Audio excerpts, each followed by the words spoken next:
Olha o louva-a-Deus aí, pessoal. Aqui é o famoso louva-a-Deus. Anda bem lento assim.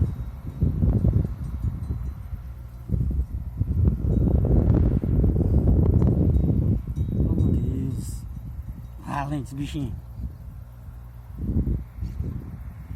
Tritura qualquer animal esse bichinho. Ele se disfarça no meio das árvores.